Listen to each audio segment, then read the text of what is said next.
Hello, everybody. I'm Sean Reynolds from Sportsnet, about to be joined by Ken Weed from the Winnipeg Free Press. Together, we are Kenny and Renny. This is the Kenny and Renny post-game show after the Winnipeg Jets' fourth straight victory. And you're going to have to excuse Renny. He was in travel hell today, so I didn't see not a stitch of that game.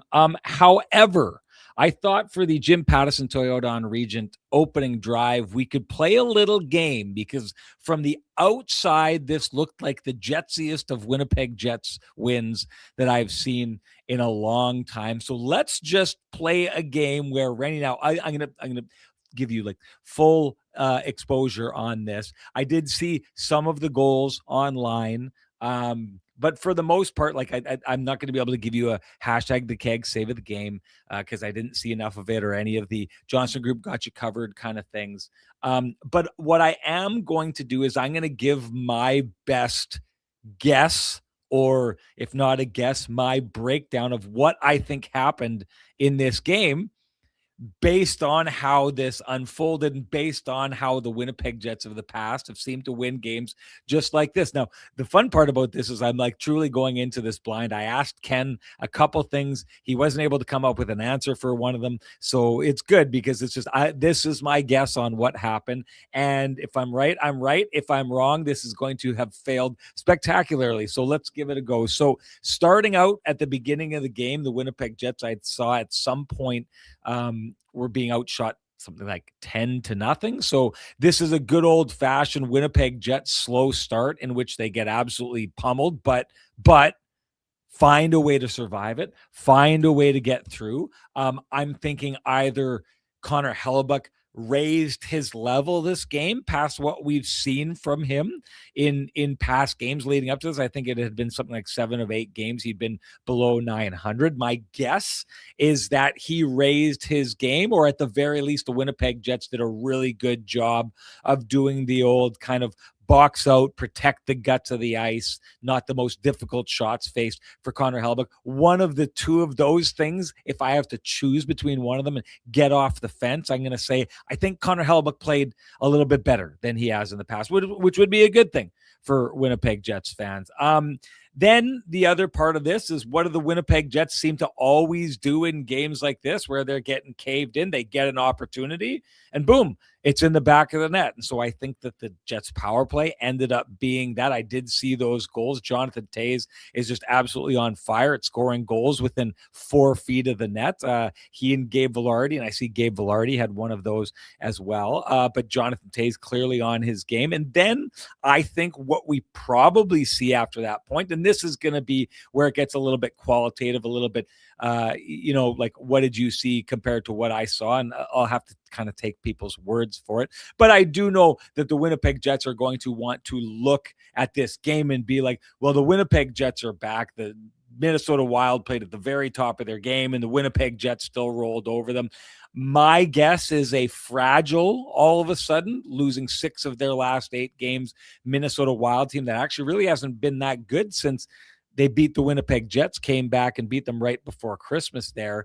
Didn't handle this well. And I can tell you from watching some of the goals, it's clear they didn't handle some of those things well. But what I think I can garner from this is, okay, they come out, they kind of punch the Jets in the mouth, and they get a little bit of a, okay, we can cruise a little bit because we're steamrolling this Winnipeg Jets team who had a little bit of a surge here, and now they're back to being one of the worst teams in the league, and they let their guard down, and then the Winnipeg Jets keep coming. And what I see is, we've talked about it in the past, when we're talking about, the Winnipeg Jets-y kind of win, what we saw from the Jets in the past is a team that, will exploit you if you come in and you don't play your best, and if you make silly mistakes and stuff like that.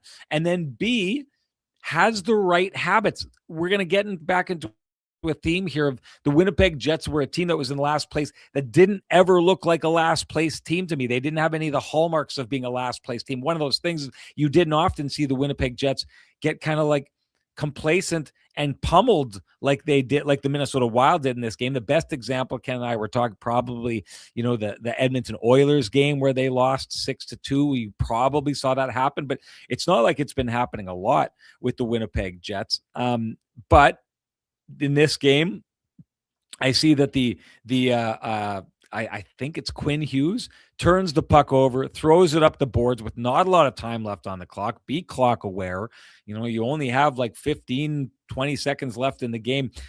Get in a battle in the corner, soak up some time doing that. Instead, he throws it up to the top, gets thrown to the front of the net. Terrible rebound by the goaltender.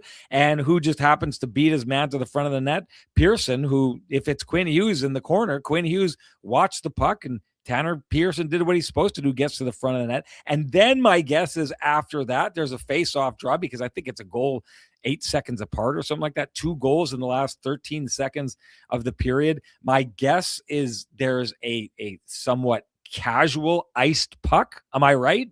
That's my guess. A casual iced puck by the Minnesota Wild, which creates a draw down in the zone where the Winnipeg Jets win that draw. One-timer by Josh Morrissey. Boom, all of a sudden it's in the back of the net, and it's 3-0, and this game is basically over, right? It's a team that gets caught at the beginning thinking, okay, we're running away with this. And then all of a sudden, boom, the Jets turn back, do the old rope-a-dope, give them a punch. And then at the end of the period, they get lackadaisical and the Jets pounce on it. And all of a sudden it's 3-0 and this game is over. Jets continue into the next period. What I see from that, Logan Stanley's goal is a goal where his player just blows by him. What's a guy supposed to do? He's supposed to make sure the puck gets out, and he's supposed to make sure he takes that man. It's a lazy play by the Minnesota Wild player who goes past him, gives Logan Stanley all kinds of time to step in, and Stan lowers the boom. What a year he's having after that. I see there's a power play goal after that. Good to see the Jets figuring out the power play a little bit. And I see the last goal by Mark Scheifele. Great shot and all, but really, really soft defense. And I'm going to tell you something. Go back and watch that Mark Scheifele goal. Watch how it's scored, and just watch the body positioning of the 5 Minnesota Wild players on the ice after that goal is in the net. And I will say that is the body posture of guys who know they've given up in that game and are a little bit ashamed about it. The one thing I've always thought about the Winnipeg Jets, Mark Scheifele, Kyle Connor, players like that, they're those guys that you played hockey with. Everyone knows guys like this. When it's points night, those guys get on their horse. And the Winnipeg Jets are a team that if you decide that you don't want to give your all, if you don't want to be a pro on that night, the Winnipeg Jets will burn you for it. And that's, to me, from seeing the goals, seeing the mistakes made on the goals, seeing the way the shot volume happened, and seeing the way things carried out from there, I'm thinking good game by Connor Hellebuyck, steps things up a little bit. The Winnipeg Jets build a little bit of confidence off that. Opportunistic scoring, what the Jets have always been good at. And then if you decide you don't want to show up, the Winnipeg Jets will keep the foot on the gas pedal. I think that's what happened. That's my best guess. I'll hang up the phone here and read the comments by everyone in the chat room and see how close they think we got it. But you know what? I don't trust any of you. I don't trust not one of you. And I see T-Will populating things here. He's the one I trust the least. But one guy that I trust the most is Ken, who we're going to bring in here. But before we do that, let's just shut down the Jim Pattison Toyota on Regent opening drive. And hey, this is January. It's time to Toyota Jim Pattison Toyota on Regent. Finance the new 2026 BZXLE all-electric SUV from $158 weekly for 60 months at 1.49% with $5,599 down payment. But hurry, the offer ends February 2nd. Visit Jim Pattison Toyota on Regent for a test drive today. All right, time to find out how Renny did in his analysis, his blind analysis on this one here tonight. It's like taking the Pepsi Coke taste challenge back in the 90s, back in the 80s, I guess. So let's bring him in, the man with the best music in the business, folks. Here comes Kenny.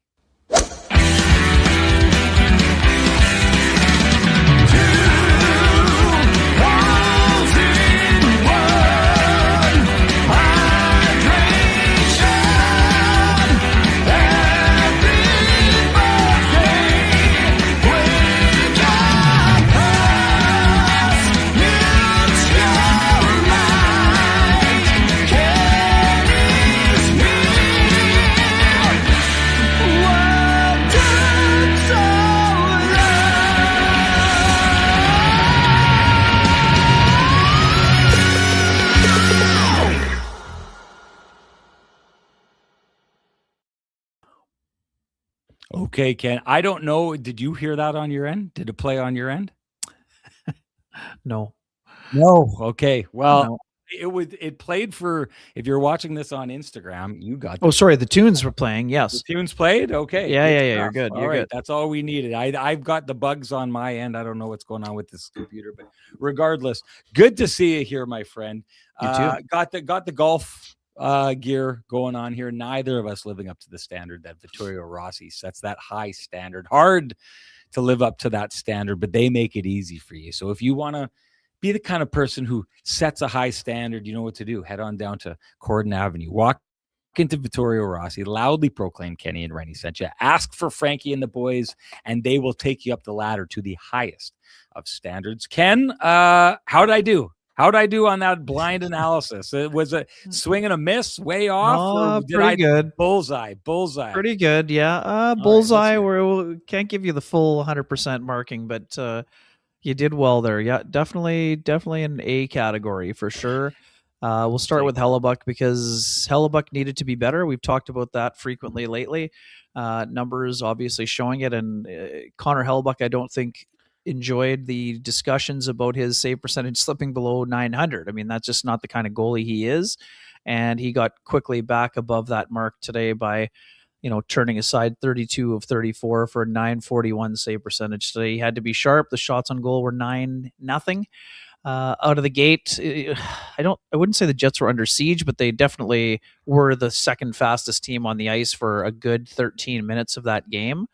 And then things just turned right around. And Sean, it was like Scott Arniel used the tale of two tapes last week. And that's what the first period was. I mean, the Wild looked like world beaters for 13 minutes, and they encountered some adversity, and all of a sudden they slipped. Like their game disappeared. I mean, they were not relentless on the forecheck. They were not using their speed through the neutral zone. They were not getting sustained zone time, and the Jets completely went from on their heels and turning the puck over to, doing the smart things that have been getting them success, going to the net hard. I mean, getting point shots. You talked about the Tanner Pearson goal. Great example. Sean, Hughes hears footsteps. Pearson is on the forecheck, finishing his check. Hughes rims the puck around the boards. There's nobody there. Dylan DeMello unloads a clapper, and not only is Hughes turned the puck over, after getting hit by Pearson, he doesn't get to the front of the net. Pearson gets to the front of the net first, not only gets one shot at it, but gets the second shot at it. So again, Quinn Hughes, great offensive player. We know this. I mean, he's got a Norris Trophy and he's going to be in the conversation again this year. But that wasn't a good play by Quinn Hughes. The 2 goals in 8 seconds. I mean, wild play. So Sean, I went back and looked it up or watched during after finishing up the transcribing. I mean, this is the bizarre part. Not only did John Hines, the fourth line for the Wild is out there for the Pearson goal. And now there's only, 10.5 seconds left. After giving up a goal, generally a coach would take the fourth line off the ice, Sean. Mm-hmm. He didn't. Ben Jones won the draw. Not only do they have the fourth line out there, Sean, third D pairing is on the ice, including a guy making his NHL debut in David Spacek. Ben Jones wins it back to Spacek, D-to-D play to Damon Hunt. Hunt fires a crispy pass along the wall to Trennan. Trennan misses it. It's icing. So now with 5 seconds left, Jonathan Toews sent over the boards. Jets go 4 forwards. Toews wins the draw cleanly to Mark Scheifele. Scheifele puts it on a tee. One-timer Morrissey. Spacek is involved in front of the net with Alex Iafallo. Wallstead doesn't see it. And all of a sudden, the Wild go from, mostly domination station in the first period to being down 3-0. And they didn't recover at all. And the Jets kind of took it to them. And unlike the game against the Islanders, the Jets didn't sit back in the second period and watch a 3-0 lead evaporate. They built the lead and took it to their opponent. So impressive job on that front. But I mean, as we're talking, we've talked about a lot of things. Goaltending need to be better. It was. That's the type of Connor Hellebuck the Jets are going to need if they're going to make it interesting in this chase. Utah won tonight, so that means the Jets are now 8 points back, right, Sean? So 8 back with 36 to go, I believe. Hold on a second. Yeah, okay. Yes, something like that. 8 back, yeah. So there you go. 4 straight victories, and that's what you make up is 3 points. I figured that about the average is for every win you get, you're going to be able to climb a point. For every loss you get, you're going to lose a point. Is I think kind of the 8 behind formula San Jose. you're Yeah, looking 8 at. behind Yeah. San Jose right now. San Jose goes down to the second wild card. Utah jumps from 50 to 52. They're the first wild card, but the Sharks are at 51. The Jets are at 43. And even games played with the Sharks. Utah's played 2 more and has 1 more point. So, yeah, I mean, it's the whole Jets are back and whatever. I mean, the Jets are trending upward. I mean, I thought that Scott O'Neill's answer was perfectly framed. When Mike McIntyre, my colleague from the Free Press, mentioned, do you believe in statement games and could this have been won? And Scott O'Neill quickly dismissed it, saying, they're based on where the Jets are in the standings, you're not making any statements to a team that is comfortably in third place and chasing for second, Right. when you're still 8 points below the playoff line. He's reiterated several times about chipping away and trying to chase the teams. And Sean, as it turns out, 2 of those teams they're chasing are on the schedule in the next 3 games in the Chicago Blackhawks, and what will be an emotional return for Jonathan Toews and a return engagement with the St. Louis Blues one night later. Mixed in between before that is the visit from the Toronto Maple Leafs on Saturday, which should be tremendous. But Sean, interesting as usual, we talk about emotional wins for the Jets. I mean, the Leafs are having their emotional game today. They're playing in Vegas against Mitch Marner for the first time, and that story has dominated the headlines to the point where Austin Matthews flat out said to Mark Masters today, "I'm tired of talking about Mitch Marner." Not surprisingly, Austin put the moratorium on pretty early in training camp, and you can understand why. But anyways, that's not relevant. It's relevant because they could be in for an emotional letdown type of game themselves. So the Jets are not in an emotional letdown area, because of how far out of the playoffs picture they are. But they have strung together 4, pretty good games. Their power play strikes twice. They're getting secondary scoring, 6 goals from 6 different players. 10 players recorded at least 1 point.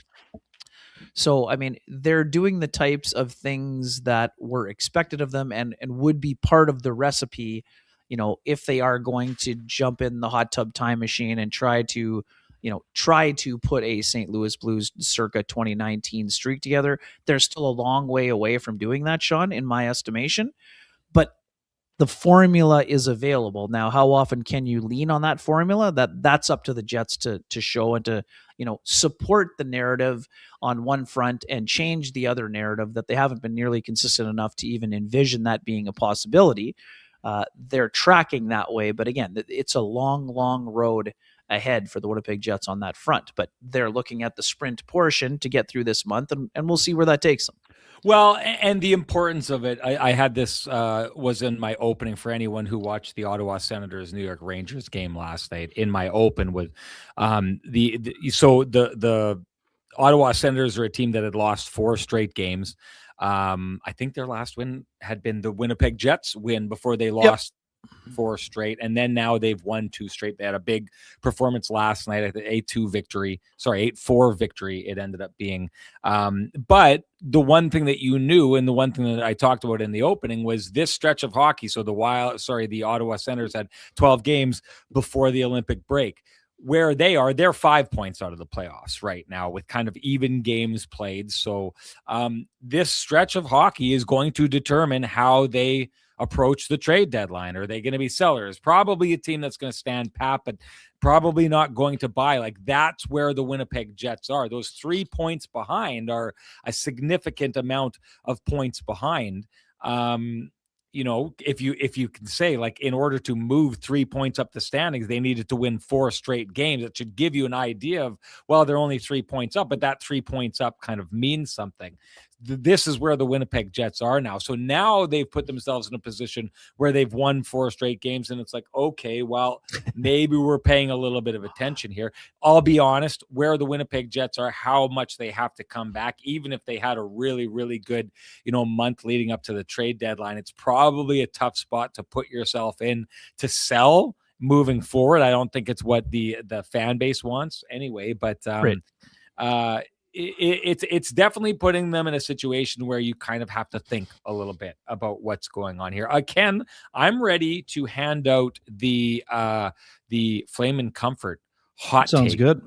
And it's actually going to be a retroactive one. I'm going to break the rules because the beneficiary of breaking the rules is going to be me.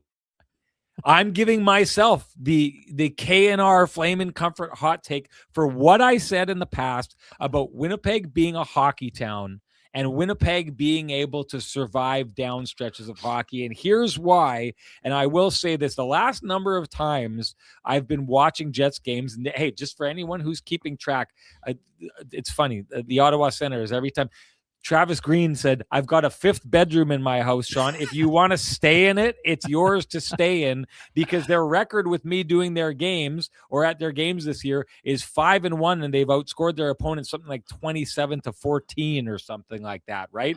For anyone keeping track, the last 4 games that the Jets have been on this heater, Renny has been out of town covering other teams.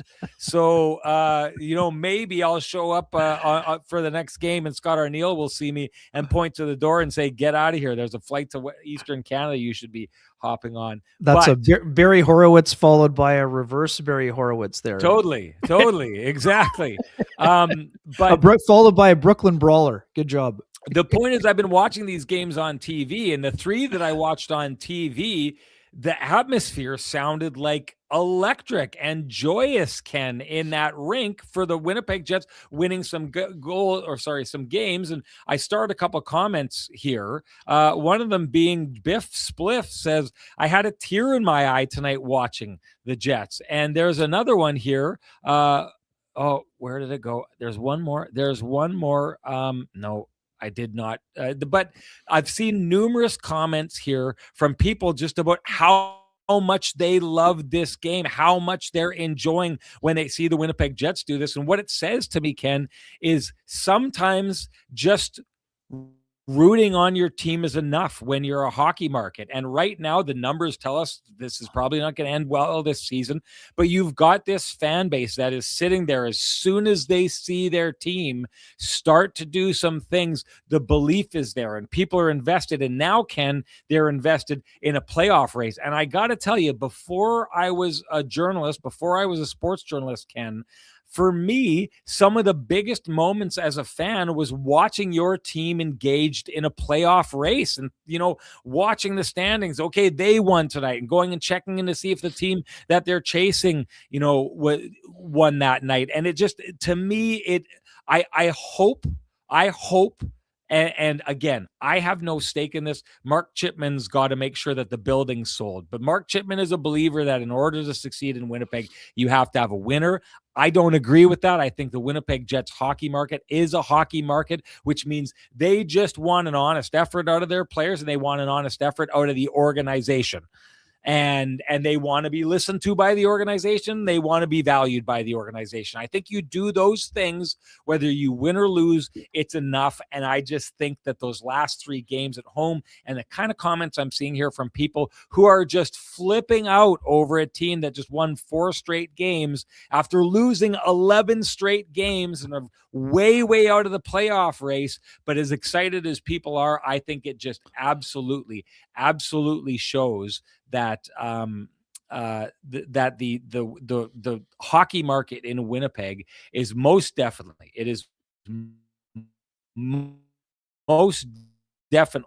the kind of market that I think can handle when things go down. I think they've been doing a good job of it. Tap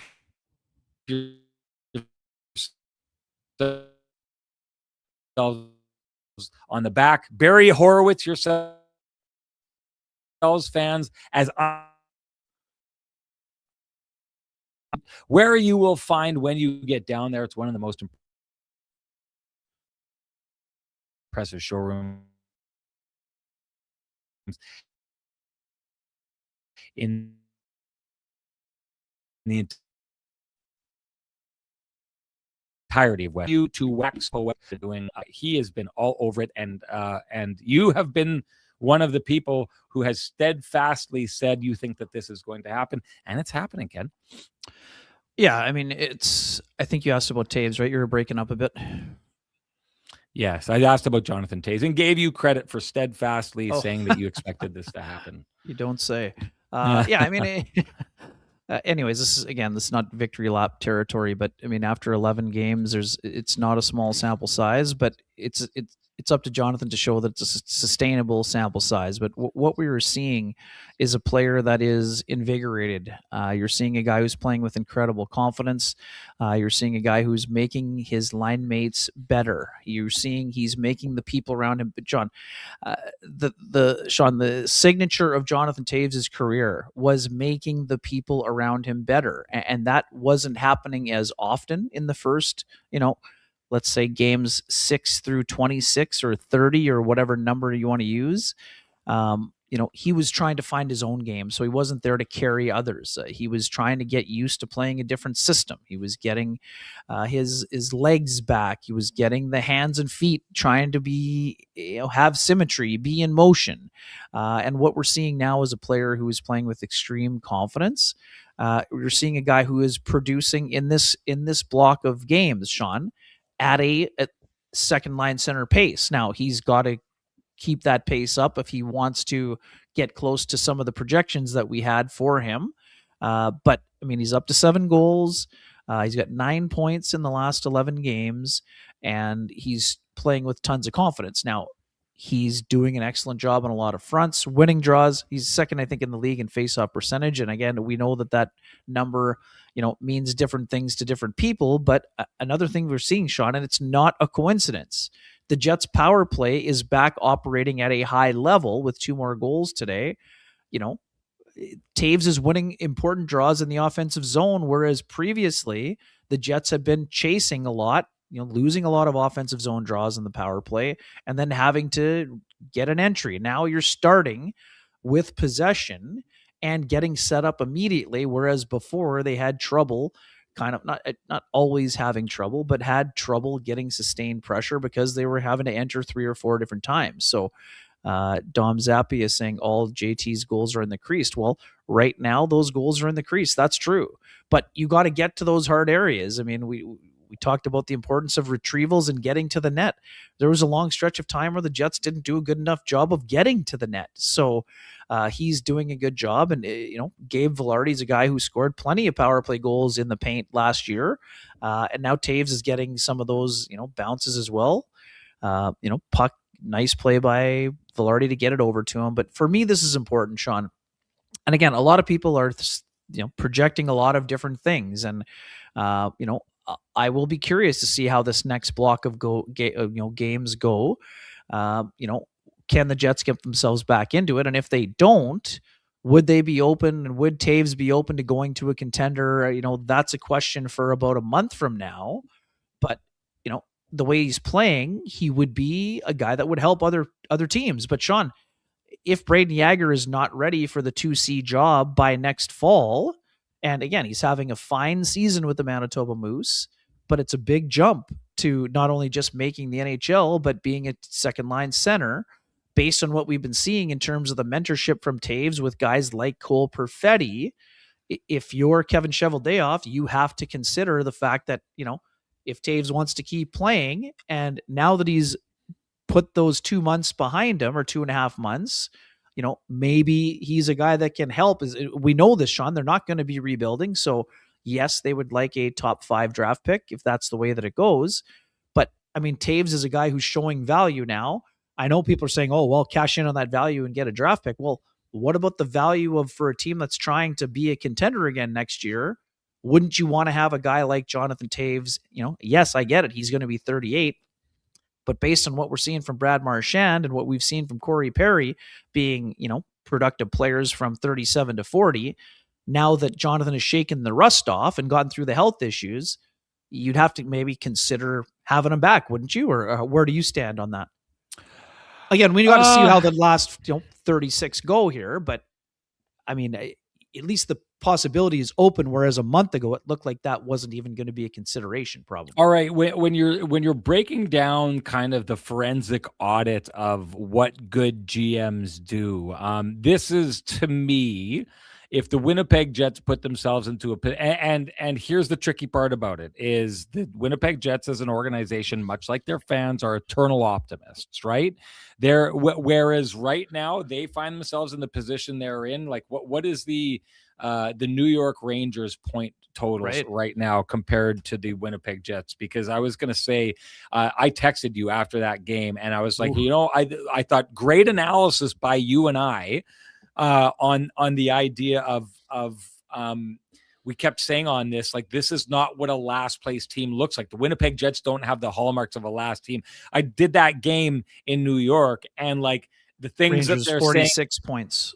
The things they're saying in the media, the way that they play on the ice, the look of the coach on the bench, the conversations that are happening on the bench, there are the hallmarks of a last place team. Yep. And they're 3 points up in the standings on the Winnipeg Jets, right? Two games in hand, though, for Winnipeg. But yes, your point is well taken. Sure. Okay. So if they win both of them, they're 1 point up on a team. So the best case scenario is that the Winnipeg Jets are a 1 point better team than the New York Rangers. And the sky is falling there. The fans are booing in the stands. They're chanting to fire the GM. Like, it's a different world that most other teams. I mean, St. Louis, they're talking about trading their best player right now in Robert Thomas, which is, boy, oh boy, I can't imagine why they would ever think of doing that.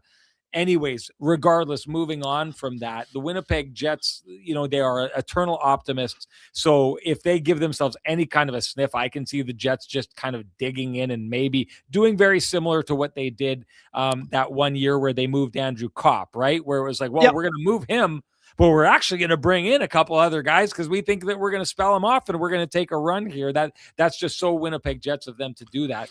But I think personally, if Jonathan Toews kept going at this pace and then teams around the league were thinking, okay, we'll take a shot on Jonathan Toews being Jonathan Toews and then grab that for the players and grab what the Winnipeg Jets had brought him in for and get potentially, a second or first round pick for a guy like that. And if you think about it, that's not outlandish to think of it. Some of the guys that the Winnipeg Jets have had to send second round picks out the door for to get a guy like that. Like, to me, Ken, it's a no brainer. And I'm very, I'm analytical. I haven't been wrong in the past. I've put my thing out there. I think the Winnipeg Jets, by the numbers, aren't making the playoffs this year. I still don't think they're making the playoffs this year, the way things go. So if I'm, making very clinical decisions as the general manager of the Winnipeg Jets, I'm thinking someone wants to do that.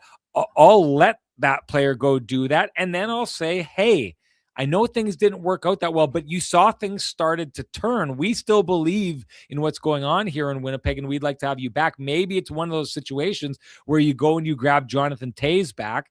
You always risk sending a guy out the door, and then he clicks, he gets close, he finds success in the playoffs with the team, and he decides to stay there. But if you go out this offseason and you get a player, and you take a waiver on that player, and that waiver turns into a second round pick, if you handle it right and you make the pick right, you may just have turned that off-season waiver that you tried out into a player that may play for the Jets for 10 or 15 years afterwards, right? It's very, very possible something like that happens. So I don't think you can discount those things. I think you have to consider those things. In the situation the Winnipeg Jets are right now, I think they have to be savvy if they're going to bounce back for next year. So, so to me, that would be a no-brainer. Talking with Jonathan Toews, especially if there's teams around the league that are thinking, hey, maybe you're a young team. Maybe you're the Minnesota Wild, right? Like a team that clearly, could use a guy like that on a night like tonight where they just kind of waved the white flag really early, or maybe not waved the white flag, but really did not put in the effort required to dig themselves out of the hole that they were in. One thing you've seen from Jonathan Toews throughout this terrible, terrible season for the Winnipeg Jets is his commitment to getting there has never wavered. There's never been that one moment where you've heard like, boy, oh boy, I'll tell you this. Someone brought up JT Miller in the chat before that. The captain of the New York Rangers, like if you were to listen to his post-game comments, I don't know how you're a player on that team that walks away from that feeling invigorated and like, we're going to go, right? But if you're the Winnipeg Jets, and whenever Jonathan Toews stepped up in front of the mic, you just got from him, yeah, you know, you go through these kind of things and you just keep working, you keep going and you build and you do all these kind of things. And it's serving the Winnipeg Jets well right now. So that could be valuable to a degree. And who knows how valuable it could be to other teams. You get 2 or 3, 4 or 5 teams interested in knocking on the door and kicking the tires and bringing the guy in. Now there's competition for the services. That would be great asset management, Ken, and what the Winnipeg Jets really need right now with their window, which did not turn out this year, but they've re-upped. They've gone all in on Mark Scheifele, Kyle Connor, Adam Lowry, Josh Morrissey, Connor Hellebuck, and all those guys the 3 of those guys are 32 turning 33. So that window is not going to be forever. It will take really good, savvy asset management moves to try and reopen the window for next year, if that's the plan the Winnipeg Jets are going to go for. And Ken, I think both you and I think no doubt about it, that's what they're going to be going for. Yeah, no doubt. And again, it's interesting. I mean, Jonathan has control here. I mean, we've talked about this before. There's lots of teams that make sense. I mean, the Montreal Canadiens are a team that would make sense, a young team that's trying to win. I know that probably rules. Yeah, I guess that's true. Yeah. I mean, for me, Colorado, I think they were one of the teams that were making a lot of sense, in the off season. The cap hit is manageable, but anyways, there's going to be, Jonathan's favorite player was Joe Sakic, I believe, growing up. So there would be some, allure there. But again, right now, Jonathan's not thinking about other teams. I thought his favorite player was Steve Yzerman. Okay. Well, it's one of the 2 of them. One of the 19s. Didn't mean to. It's okay. It's okay. There, it's okay. And I'll have to go back to the story I wrote in 2006, I guess, to get my memory's not as sharp as it used to be, but it's one of the 2. Yeah. I like Scheifele's was Yzerman and whatever. Either way.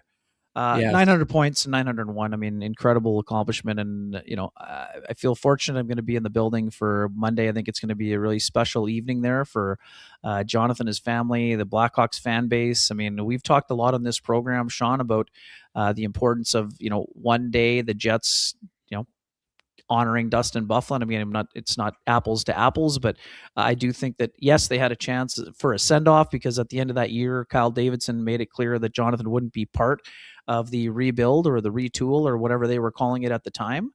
But also those guys didn't think that Jonathan was necessarily playing, extended beyond that year for another team. And now it's his first chance to play back there in almost 3 years. And I think it's going to be an emotional time for him. And, for him, he's playing a lot better. And I think that he will be, there will be a standing ovation. There will be a video. There will be some of his former teammates sticking around to watch because I think there's a Blackhawks alumni event on Saturday. So I think it'll be a cool environment. I think Jim Cornelison will be singing, I would imagine, the anthem. Place will be rocking and should be a lot of fun to be able to document. I mean, these are kind of stories we enjoy telling. Well, it's good to see him find his scoring touch down the stretch here, which has allowed him to get to that 900-point mark. And you can score a great rate with Cambrian Credit Union. Getting a mortgage doesn't have to throw you off your game. While you focus on home sweet home, our friends at Team Cambrian Credit Union take care of the mortgage part with their low rates. Whether you're looking for a new home, renewing, or making the switch, Cambrian is your mortgage MVP. They can help make the next season of your mortgage path easier and help save you money. Now that's what we call a win. Head to cambrian.mb.ca/rates for more. And Ken, we just sent someone to Cambrian to go look into their mortgage. We love it when people give us a heads up and ask. So if people want to get a hold of us like they do for a lot of different things, they are more than welcome to, and it allows us to put you in touch with exactly who you need to talk to at the exact branch which will be best for you. So keep them coming there, folks. Ken, you want to give Sweet Lou a shout out? You bet. For folks who have realty needs you'd like to have met, buying, selling, curious what the house in the corner might be selling for, contact our main man, Lou Ferlin, at Royal LePage Dynamic Realty, 204-791-9971, or at the office, 204-989-5000. His email is lou@louferlin.ca. That's LOU at LOUFURLAN.ca. Lou Ferlin, excellent realtor, excellent human being, and excellent supporter of the community, including this podcast. Okay, gotta bring this up here. Hey, sometimes you just gotta know when to start, hop on the new horse. And T. Will, who for years was the president and owner of the domain hashtag Say Something Nice About Villy segment, wants you to say something nice about the Salomonsson. That's the new segment that he's ready to transition to. This is a big step for T. Will. He invested a lot of years in the Say Something Nice About Villy segment. So for him to move on, I kind of feel like it's that relationship. He tried, everything to possibly get it there. It just didn't happen. He's ready for a new love in his life. Ken, tell him, is his love worth investing in? It definitely is worth investing in, Sean. This is the biggest compliment that I can give Elias Salomonsson today, Sean. You didn't notice him because his game was so much less chaotic than the first four NHL games of his career. And again, I thought he made a couple of really smart, subtle plays against Matt Boldy, who's one of the most underrated forwards in the National Hockey League. But efficient puck movement, moving his feet, comfortable, supportive plays. Dylan Sandberg is getting back to his game. Those two guys together, I thought, meshed incredibly well. Again, just very smart, good on the retrievals, good on the zone exits, cleaned the front of the net really well, got a few hits in when he needed to. I just thought that he was excellent in the game, Sean, overall. This is why I've been saying for quite some time the Jets, should be getting Salomonsson closer to the 30 to 35 game range rather than the 5 to 10 game range before the season is over. And I understand some people may not feel the same way. Some people just want to have him in the lineup full time too. And again, I think he needs to play more. We're just waiting on a couple of other things with the Jets, Sean. I mean, we know that 3 of the defensemen are now week to week, and I don't know if it just slipped out, but when Scott O'Neill was on with Dan Robertson on the pregame show today, he also mentioned we've got a number of guys with injuries, and he also said surgeries. So I'm curious if that means something is more long-term for Neil Pionk or Colin Miller based on the injuries that were sustained by both of those players. So we'll see where things are at on that front. I mean, when the Jets get home and, we get to the morning skate on Saturday before the Leafs game, we'll try to see if we can get a little bit more clarity on that. But either way, Elias Salomonsson needs NHL game action to help with the process. We know the Jets are not, and that doesn't signal waving the white flag on the season. That signals trying to get more reps for a guy who's going to be a big part of the future. And, is showing at times he can be part of the present. And, the more often he gets into games to show he can be part of the present, I think it's probably going to be, good news for the Jets moving forward. But I thought it was a really sound game overall for him. I'll double check the ice time just quickly, Sean. Salomonsson tonight had 1845, was +1, 2 shots on net, 1 blocked shot, 1 giveaway, 1 takeaway. So nearly 20 minutes of action, nearly 19. I thought he was very, very sound defensively. Like I said, it made sense that some of the games were chaotic early based on the pace that they were playing at, but I really liked his game a lot. And again, I've said this for a long time. I need to see more of him. Okay. And even when some of those guys are back. He's one of the guys I can't weigh in on at all. So I'm not even going to try doing that. And I'll just maybe give myself my travel day. The Renny travel days that you always love to talk about. And now you're talking about it so much that I'm running into colleagues on the road who are like starting to refer to the Renny travel day. So I know that Ken's been making the rounds having these conversations because people are like, oh wait, they see me on the flight, they hop off the flight because he stays. So I need to give the Sean's travel days the Pristine Roofing and Siding wake up call. You know what that means. Time to give North End Rick the Pristine Roofing and Siding wake up call at 204-981-6289. He's the one you want down at your place for all your roofing, siding, exterior needs. You can also call Pristine Roofing directly at 204-237-7663. Give your home the Pristine Roofing and Siding wake-up call. You will be glad that you did. Okay, Ken, let's talk about Logan Stanley. Sure. Talk about his night, and then talk about, because there's a lot of people who are talking about the idea of what could you trade to get this, to get something for this guy. What's the idea of trying to hold on to the player?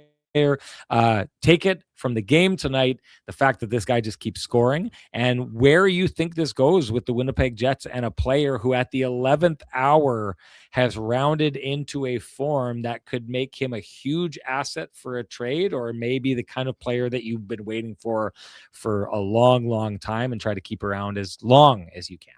Yeah, it's super interesting situation for Stanley, Sean. I mean, tonight, 24 shifts for 18:04, 2 shots on net, Clap City special, bar down. Then he had to help the referee because the puck was so in and out so quickly that he didn't actually see initially that it was in.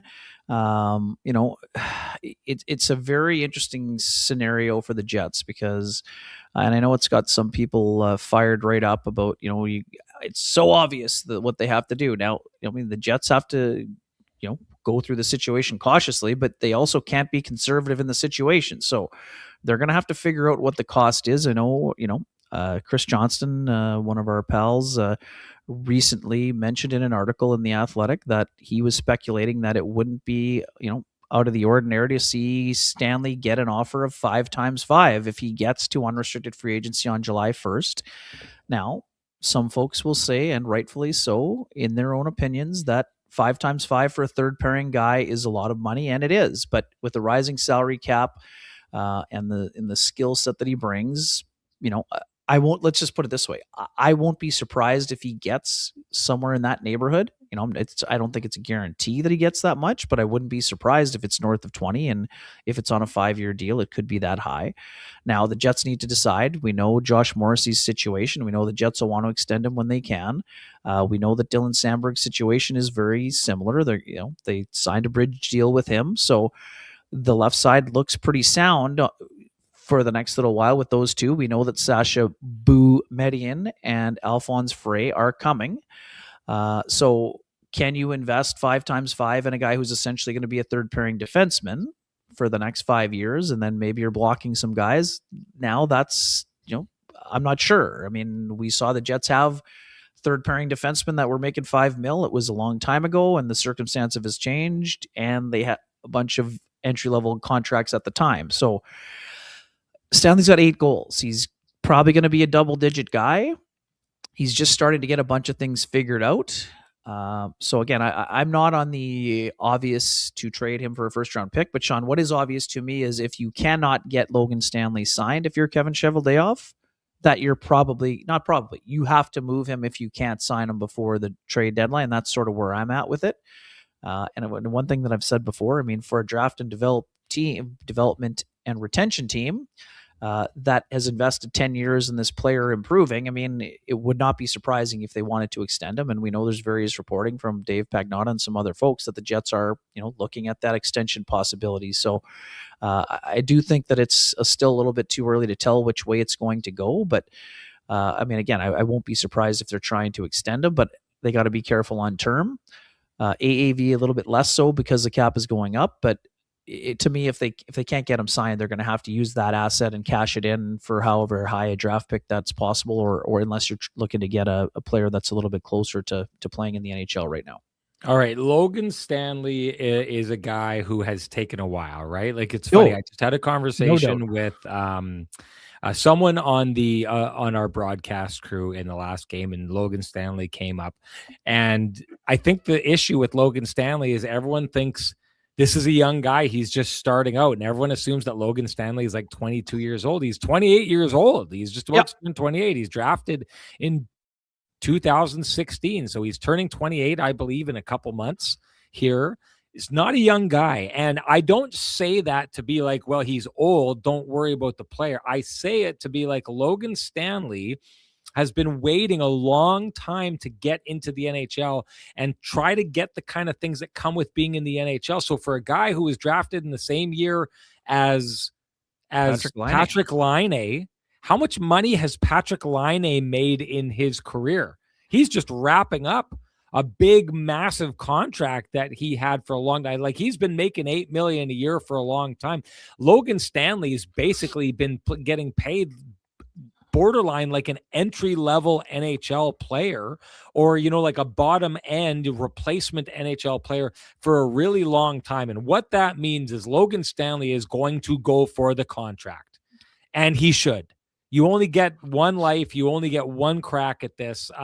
He needs to go, and he needs to maximize his contract, which means if you're the Winnipeg Jets, you are going to, it's not going to be one of these things where it's like, hey, how about a hometown discount for the team that a couple of years ago you asked to be traded from because you felt that they were holding back your development. I don't see that happening. I see Logan Stanley needs to go out, and he needs to absolutely maximize this contract. It's got to be his home run contract. And what better time to do it, Ken, than when he's scoring like crazy? You can see this year he's got a bully attitude that he hasn't had in the past. He's making life miserable. He's doing all the things that Rick Bowness talked about him and said, like, these are the things that can make him a good player in the lineup. He can take the other team off of their game. He's done that this year. He's scoring. He's jumping into the play. He's rediscovering what he did at the junior level and now bringing it here. This is the perfect storm for him to get the contract he needs. He needs to go out and make sure that he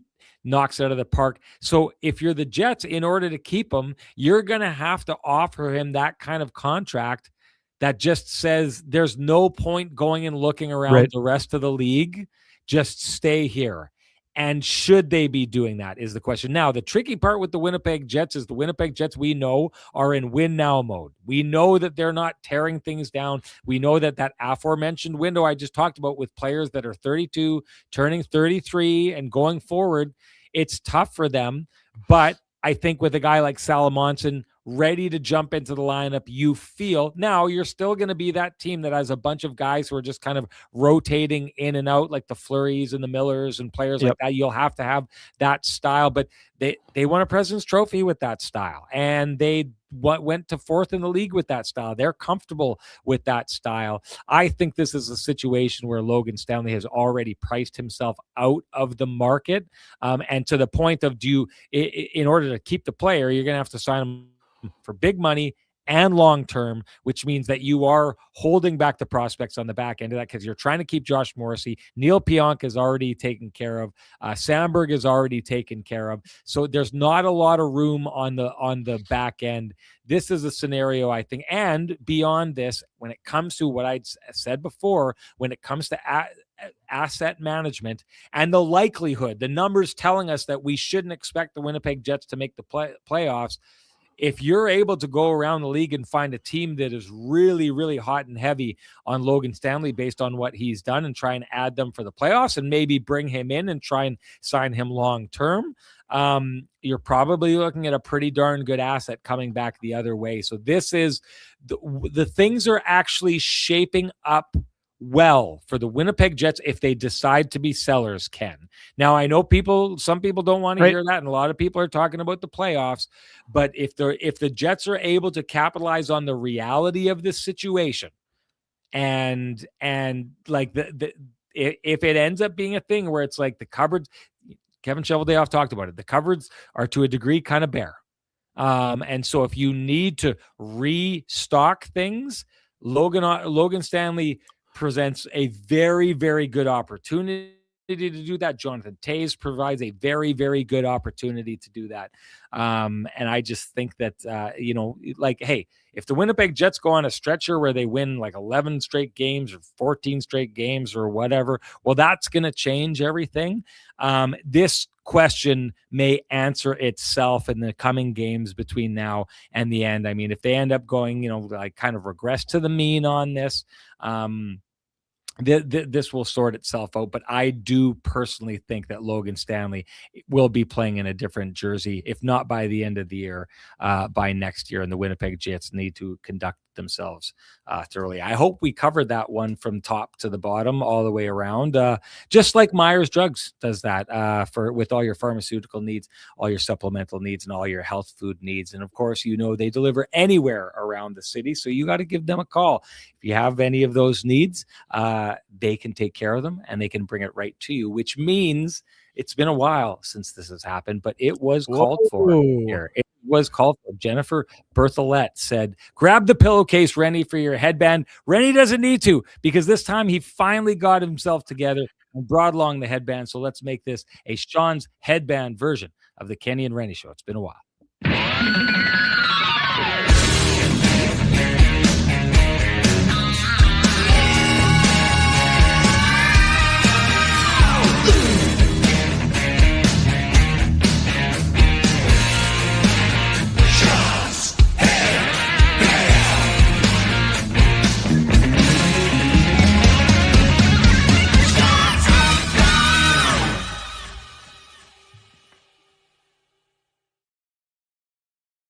All right, someone says it's about time. Here, Mr. Meowcat says, I hope Renny washes his headband because we cleaned up on the Wild. Good one there. About time, Renny, says Gift Guy. It's about time for us to hand out awards on this show, Ken. And we start off with the Kenny and Renny OGs, the Johnston Group, and the Got You Covered Player of the Game. What do you got?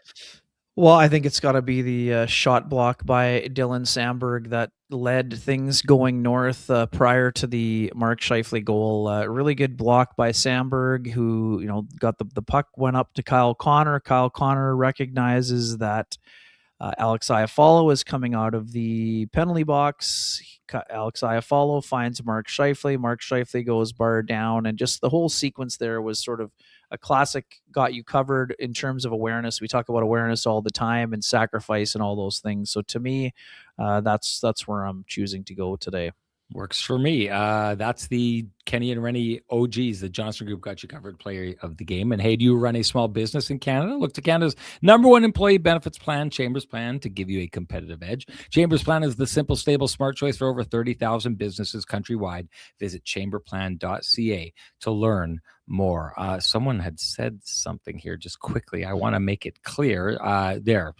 Peace, love, and hockey says, I hope you're wrong, Sean, about predicting Stan to get traded or leaving via free agency, one or the other. And I think I laid it out pretty good here. Stan is going to win in this one here. And if you're the Winnipeg Jets, you need to understand how big he's going to win and how much you want to pay for that and how much you want to lock things down in order to do that. So I'm not just saying he's getting traded, but like I'd said, I think he's wearing a different jersey either later this year or next year. Hashtag just quickly for clarification. I mean, if people think we're talking differently, or some people think that I'm seeing this differently than I did with Nikolai Ehlers. To me, it's two different things. I mean, Nikolai Ehlers had 10 productive seasons with the Winnipeg Jets, and their team was in first place chasing a Stanley Cup. So yes, it's different. Last year, we said don't trade Ehlers to cash in on the asset because you're trying to win. Not that the Jets aren't trying to win, but they're not well positioned to win and take a run at it. So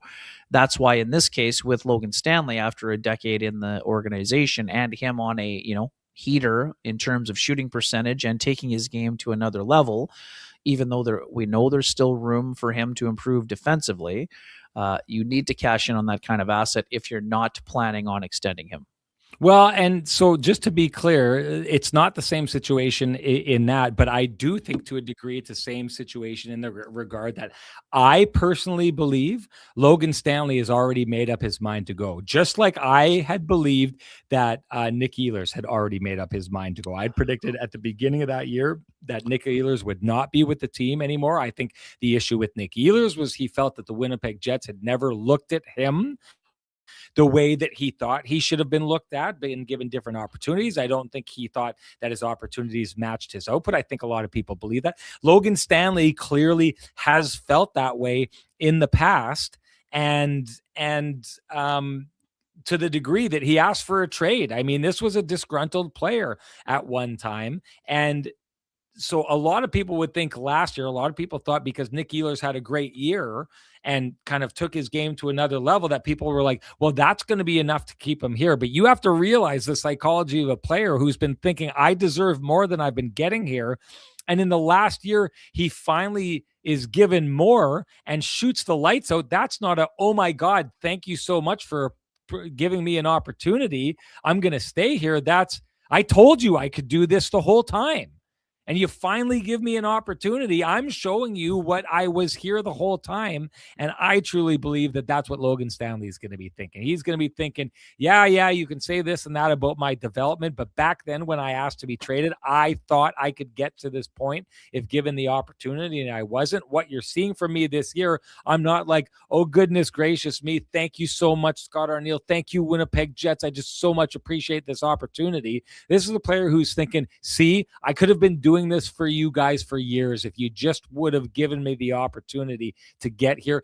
That's my take on it, and that's why I think he's gone. And someone said this here, that this year especially, regardless, even if the Jets go on a heater and make the playoffs, you have to understand if the Jets make the playoffs, they're going to make the playoffs as an 8th seed, and they're going to be playing some pretty tough teams going into that. If you think you're losing Logan Stanley at the end of the year, it is criminal. It is sacrilegious to not move him this year for an asset, given the kind of assets you could get in return. This is not the kind of year you can let a guy walk for nothing. You have to get the asset back for this. I don't care if you go on a run and make the playoffs. You're not holding on to Logan Stanley to be like, we snuck in an 8th. Miracles happen. Like at some point, you have to be realistic in this and stop being the ever optimists and start being like, okay, we need to restock the cupboards, and these are our best opportunities to do so. Anyways, hashtag the keg. Connor Hellebuyck, honorable mention on the, breakaway save on Quinn Hughes. It was a little bit awkward, but the two American Olympians shared a laugh about it afterward. But it's the save on Boldy. It's the one-timer. Really good job on the power play of Hellebuyck pushing post to post. We've been talking a little bit, some people speculating about the knee, and we're not sure if it's 100% or whatever else, and only Connor Hellebuyck knows for sure. But that was a great example of how Hellebuyck was able to push post to post and really did a great job of getting that left pad down where Matt Boldy thought he was going to beat him on the one-timer on the power play in the second period. So for me, that was my keg save of the game.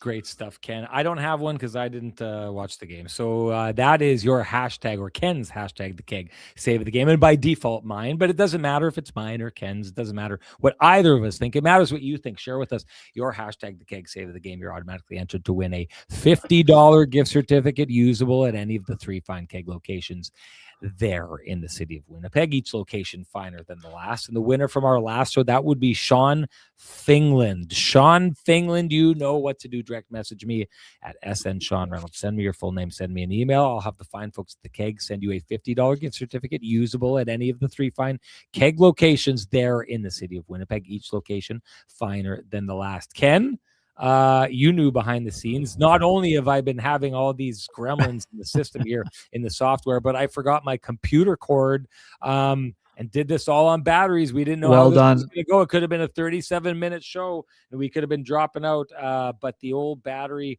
made its way through. Well done, buddy. Way to battle through.